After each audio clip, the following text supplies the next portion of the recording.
Hello, everybody. Welcome. Welcome to another CommunityFIT session, and in particular, another stress reset class. I'm your host and teacher, James Crater, and I'm very thankful to be here today to help you and help me process some stress that we are all going through. In fact, if you are feeling stressed, it's a sign of aliveness, because how else could you possibly feel right now? So we're going to create some strategies today on how to be with the things we're feeling and help metabolize and contextualize some of the stress reflex and begin to quelch or work through some of the stress fevers that we all undoubtedly are sharing and transmitting right now. So let's go ahead and get started with a breathing strategy. Today, what I want us to play with and explore is how little do we actually need to breathe. And we're gonna be more specific today than what we typically are with our breathing practices. So if as we explore today, especially with the breathing stuff, you start to feel yourself triggered, incited, overwhelmed with what you're experiencing, go into one of the other breath techniques. You can do 4-7-8, you can do physiological sigh, you can do coherence breathing, you can do any of the other breathing things we've worked with here or in Move Lab, or you can just breathe. But for today, what the goal is inhale through the nose, exhale through the mouth. Inhale through the nose, exhale through the mouth. And I want you to notice how little you need to breathe in order to feel nourished. So start off with an inhale, and then let out an exhale.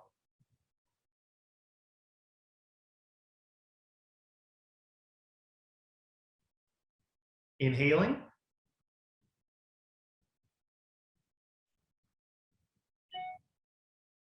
And exhaling. How little inhale do I need to feel nourished?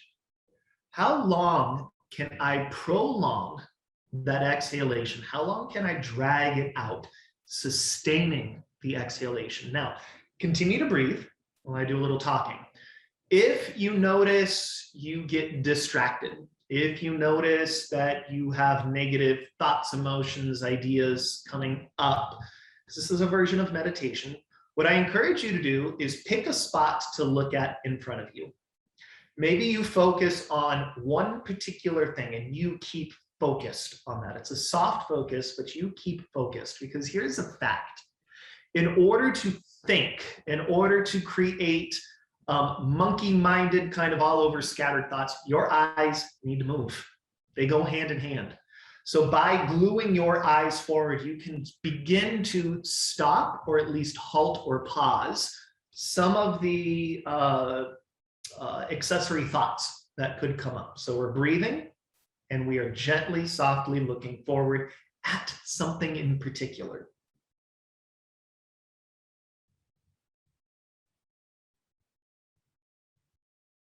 About 6 more of these breaths.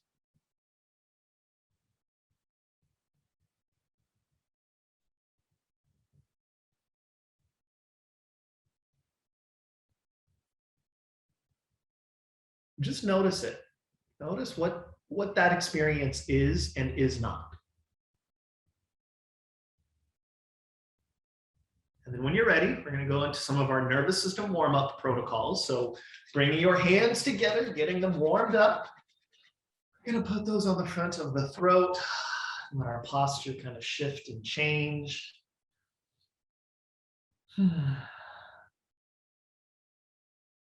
Right hand then goes on to left throat. Big, heavy hand draws to middle as I twist my face in that direction. Other hand, twist. One more over on this side. Big, heavy-handed twist. One more over here. Right into the jaw, just a little gentle jaw massage. You can continue the jaw massage and you can kind of revisit some of the stuff we worked with last week. Imagine you are gulping, big gulp of air and swishing it around like you're gargling or mouth washing.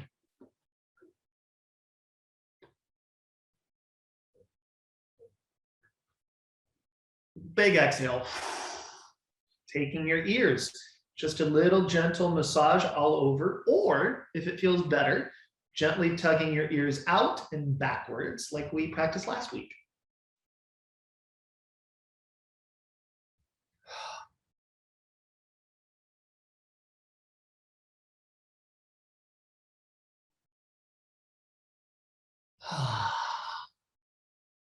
Going into orientation, you can do the listening, you can do the feeling, or you can gently begin to look around the room into our orientation practice.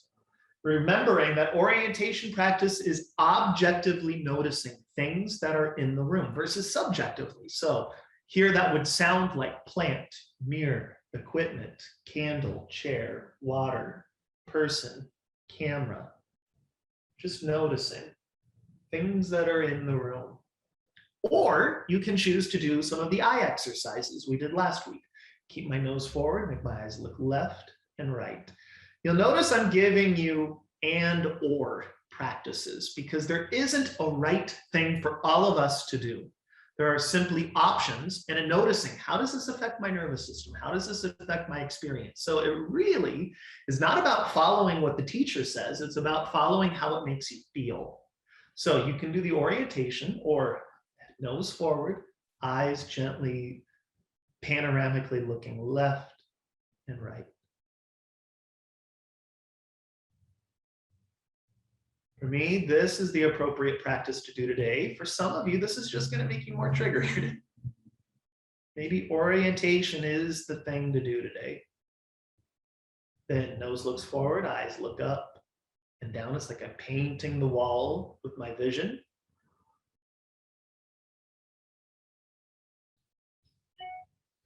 I notice a big sighing breath happening. That's a sign that something is positively, my nervous system is regulating itself.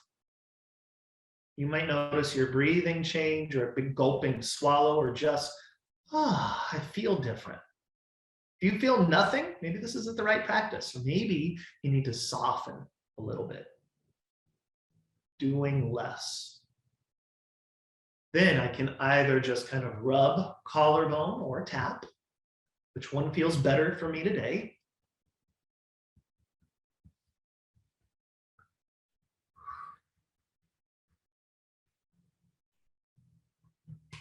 Just kind of rubbing or patting the belly.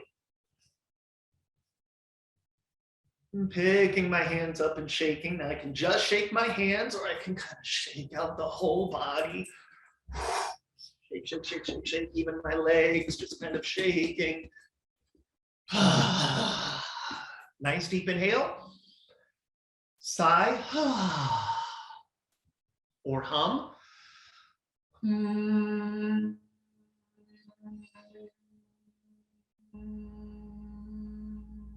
One more of your choice, just an exhale, a sigh, or a hum.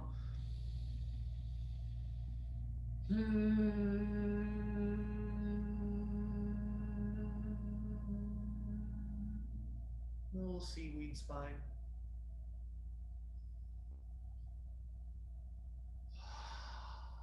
And then we're going to check back in with that original practice. I'm going to pause wherever I am, soften, get comfortable, choose what I'm going to keep focused on. How little breath do I need to inhale to feel nourished? How long can I exhale?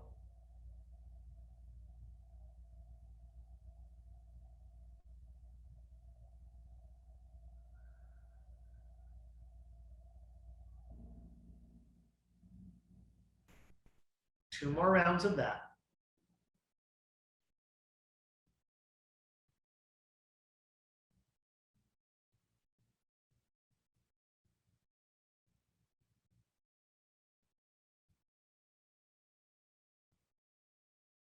One more of that.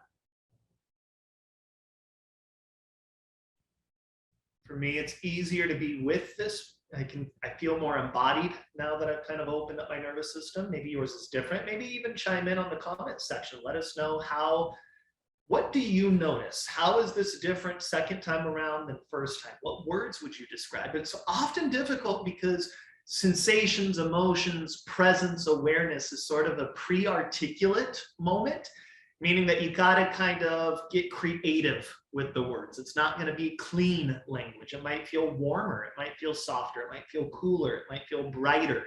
It might feel any number of things. For me, it feels like a more spacious, wide feeling.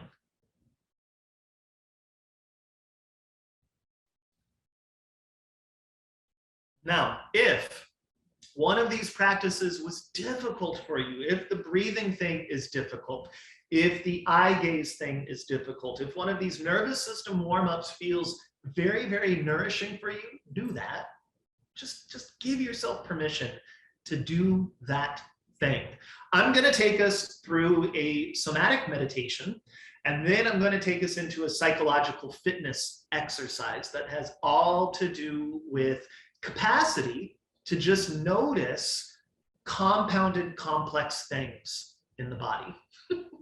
So we're going to work our way there, and then I'm going to kind of show it. I'm going to work us through that. But it's not about the mind. It's not about a mindful meditation.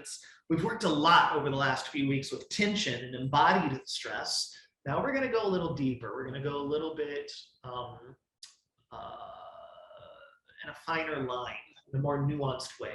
So get comfortable if you want to be lying down. If you want eyes open, eyes closed, that is for you to decide. I'm going to take us into a experiential presence exercise. So eyes open, eyes closed. Go into your soft breathing. And I want you to notice your right big toe. Just notice it. You don't need to do anything. You don't need to move it. You don't need to touch it to know that you have a right big toe. And if you don't have a right big toe, pick another body part. Notice the toenail, the pad of the toe, the right and left aspect of that toe. Just noticing that, noticing the bone and the muscle, the fluid within the toe, the blood in the toe. And then in comparison, jump over to the left big toe. Notice the toenail, the pad of the toe, the totality of that left big toe. Noticing any distinctions between the right and the left. Breathe into it, resisting the need, the urge to criticize, to judge, to compare. Just kind of noticing. I have a right toe, it feels a certain way. Left toe feels another way. Neither one is right, neither one is wrong. Then noticing the other four toes on the right, the toenail, pad of the toe. Noticing that over on the left.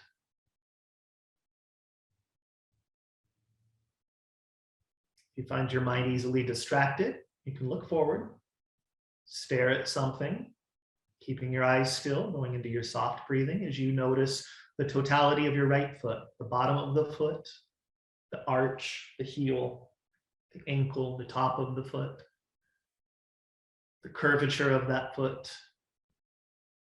Noticing any critical thoughts that might come up. Oh, that's my good foot, that's my bad foot, that's the injured thing.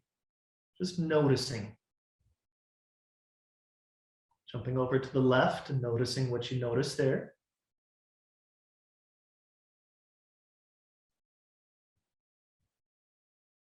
Noticing the right leg from the shin to the calf, up around the knee, the thigh, the bones, the muscles, the fat tissue, the blood, the nerves, the skin, the hair.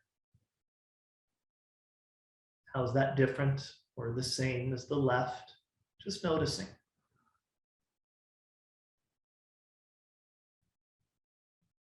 Noticing how the legs become a central pelvis. Two parts become one. That pelvis wraps around to the front. That pelvis supports the tailbone and the sacrum spine, the low back spine. Noticing the front of the spine, the two sides, the right and the left of the spine. Noticing the back portion of the spine, part of the spine you can physically touch. As you get up to your mid-spine, noticing how the ribs kind of branch out of that, like fingers coming out of the spine. How that spine works its way all the way up, becoming a neck, becoming a head. Notice the head on top of the spine, the weight of the head, how it yaws either right or left. It's either in front of or behind or stacked directly on top of that spine. Noticing your tongue, the roof of your mouth, the right ear and the left ear. Just noticing. Which one is easier to notice? Which one is more difficult to notice? How is what you notice on the right the same or different than what you notice on the left? Neither one right, neither one wrong. Where's your mind going? Stare forward and softly breathe. Noticing the forehead and the brain, the hair, the right eye and the left eye and the nose, right nostril, left nostril. Teeth and the lips, front of the throat, the collarbone on the right, how that becomes an armpit on the right, bicep and a tricep, and the bones and the skin of that arm, traveling all the way down into the forearm, into the palm of your hand, becoming a right thumb, noticing the fingernail, the digits, 1 through 5, index finger, middle, ring, pinky fingers, top of the hand, and how that top of the hand becomes the forearm. It wraps all the way back up into the shoulder, across the collarbone. Noticing how the left collarbone feels similar or different than the right. All the way into the armpit, down the left arm, into the forearm, into the thumb, the index finger, into the fingernails of the middle and ring finger, into the palm of the hand, wrapping back up into the elbow and into the armpit. Noticing the left lung and the right lung and the heart directly in between them. Noticing the back side of the lungs and the front side of the lung. Noticing your stomach, the intestines, the whole belly area. Noticing the belly button, noticing any tension. Are you holding in the belly? Can you just relax it? Feels often kind of vulnerable, kind of weird. That's okay. Noticing your whole weight. Noticing the totality of your body. Begin to notice how far, without using your eyes, can you guesstimate how far you are away from the right wall? And just notice that space. Noticing how far you are away from the left wall and the ceiling, the wall or door or office in front of you, the space behind you. How far down into the ground can you notice and feel? 1 inch, 2 inches, 3 inches. How far down into the ground can you connect to? Just noticing.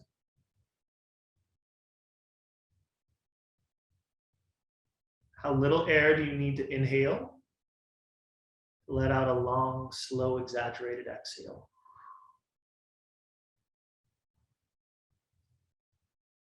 Where in your body feels spacious right now? Just notice the quality of spaciousness.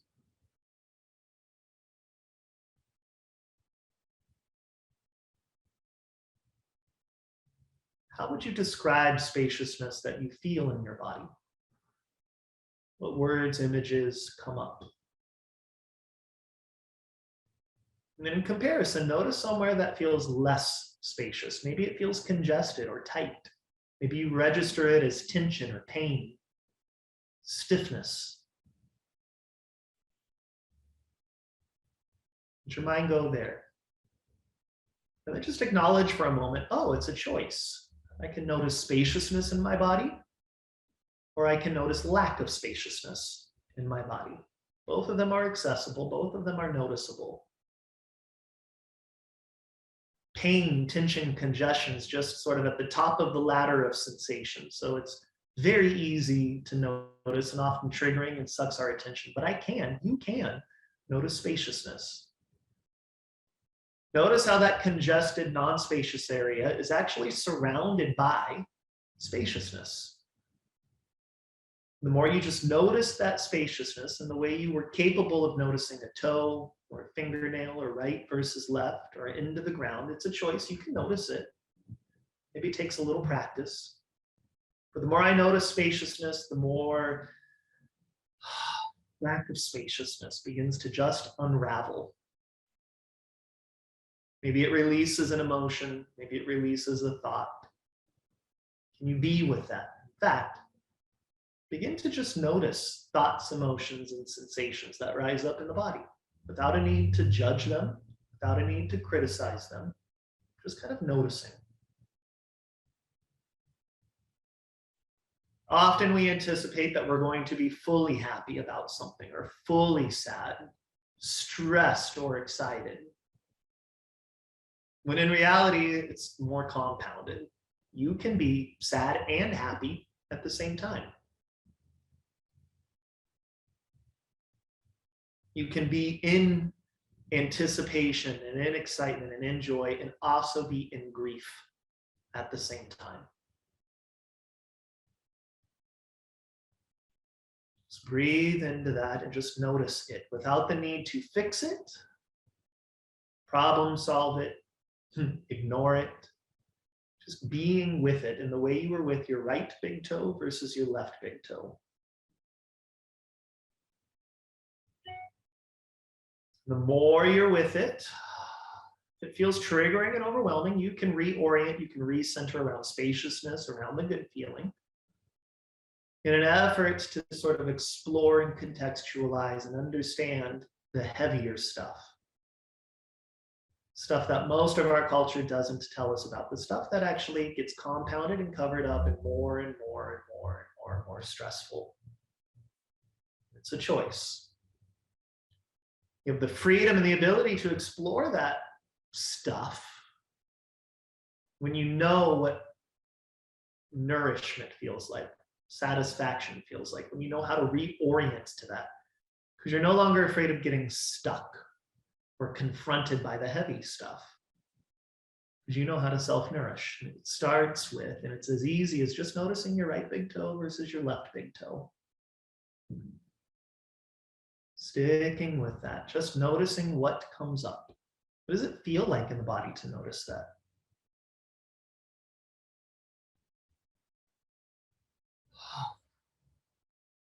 Nice deep inhales. How little breath do you need to take to feel that deeply nourished? Exaggerated exhalations.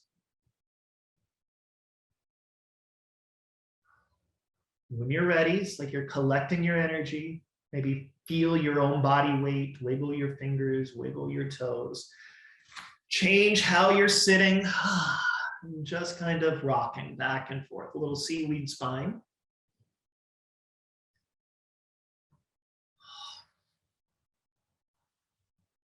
Rubbing your hands together, taking them and touching wherever it feels needed to touch, necessary to be touched.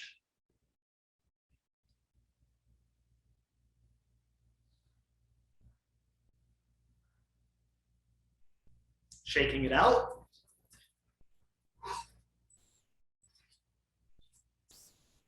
Then sitting with your legs relatively straight, or if you're in a chair, stay in a chair. Taking your eyes, looking out of the left corner of your eyes, letting that twist your body to the left. If you're on the ground, maybe you twist all the way. Take an inhale into that twist. Exhale. Come forward, reorient. What do you see in front of you? Ground yourself in the here and now.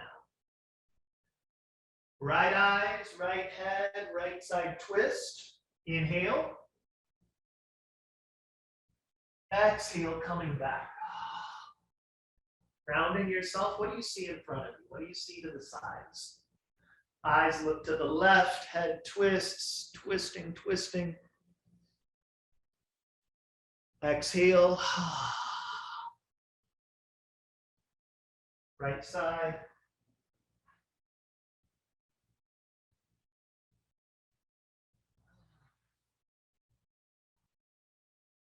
And then just begin to rock forward and back.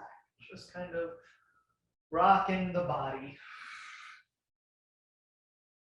Thinking to yourself, the rock should feel like rocking in a rocking chair or swinging on a swing or being rocked in a way that feels self-soothing in a way versus a distinct cat-cow.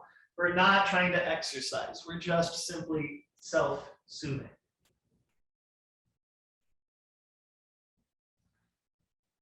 Two more of those.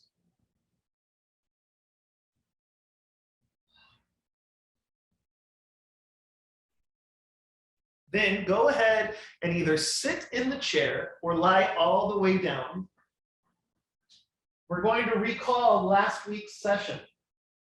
How am I being nourished by what I'm lying on or sitting in? Can I just allow my backside to feel like it's being held? The image that's coming up for me is if there's a big spoon and a little spoon, you're the little spoon.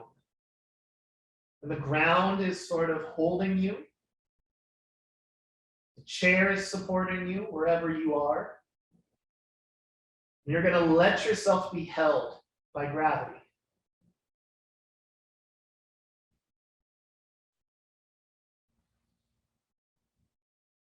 Going back into your breathing.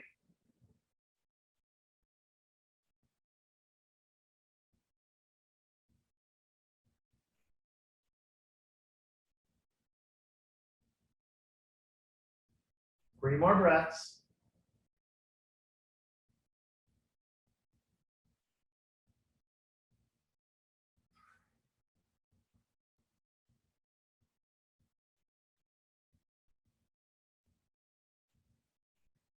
If you are on the ground, let your knees drop to the side. Turning over onto your side in like a little fetal position. If you find yourself in a chair or on a desk, you can sort of just curl up into a little fetal position. And feel yourself now as sort of the big spoon. And it's like you're holding yourself in the front there. It's really easy if you're on the floor because you are literally physically holding yourself. And breathe into and notice the front side of your body.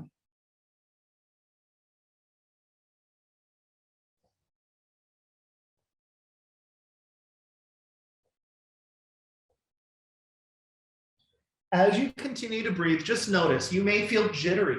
You may feel really good. You may feel more spacious. You may feel disrupted. I want you to just stay with that feeling and notice it. You have the tool set to reorient yourself, but maybe you've been holding on to far too long. Some of these heavier sensations, these heavier emotions, and what you're literally doing is allowing them to, in a very thoughtful adult way, come up and be metabolized by the body so that you no longer have to hold on to them. Regardless of where you are, work your way up to a seated position and just go into a little rocking. We're going to go into our final shake. Shaking it all out.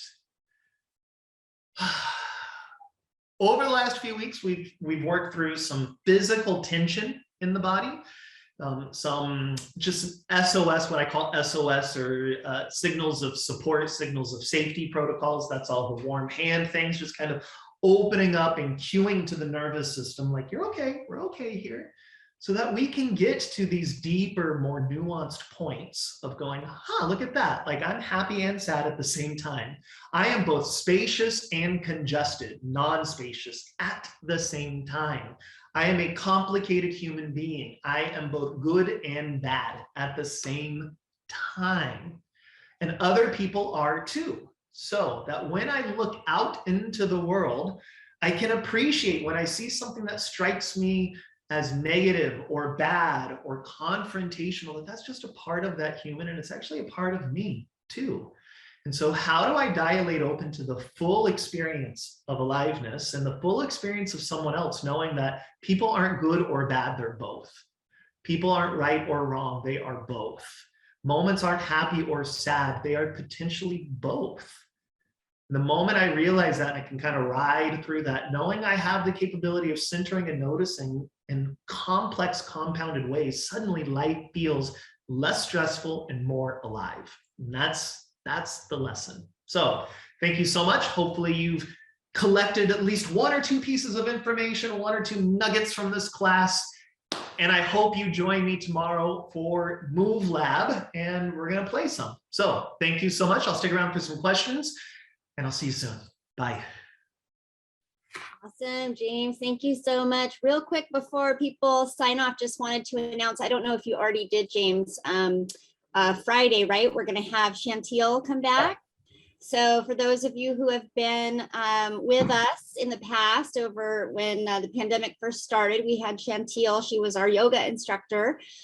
She is going to teach our stress reset class on Friday because James is in big demand with business out there. So we'll miss you, James, but we're happy to see Chantil's face. So just wanted to give you guys a heads up on that.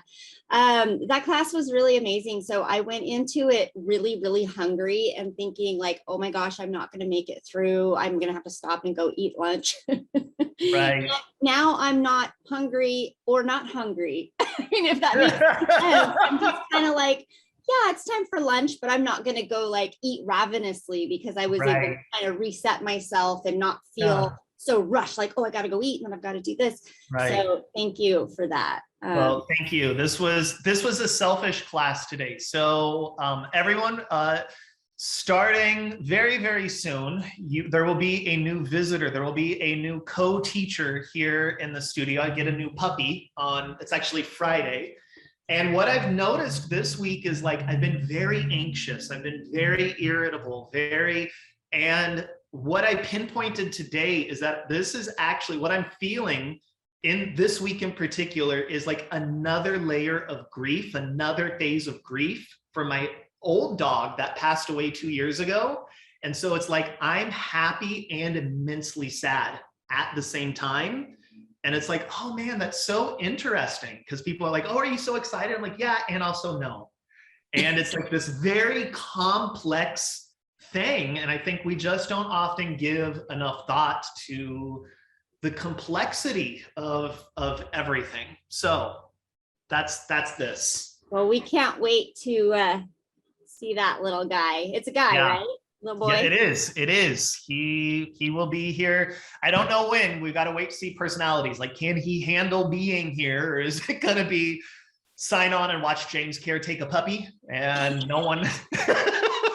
That would reset my stress. It would make me laugh. Maybe that's what we'll do. One of the stress reset classes will literally just be like watching a puppy run around the studio. It'll be amazing. Our stress will melt away. Awesome. Right. Thank you so much, James. Thank you, everybody, for today. Were there any questions in the chat? Lots of comments about dogs. Lots of comments. Can't wait. Yep. Oh, yeah. Looks like we've got some people going through some stuff. So thank you for sharing. Yes, absolutely. This was good today. Much needed. Absolutely.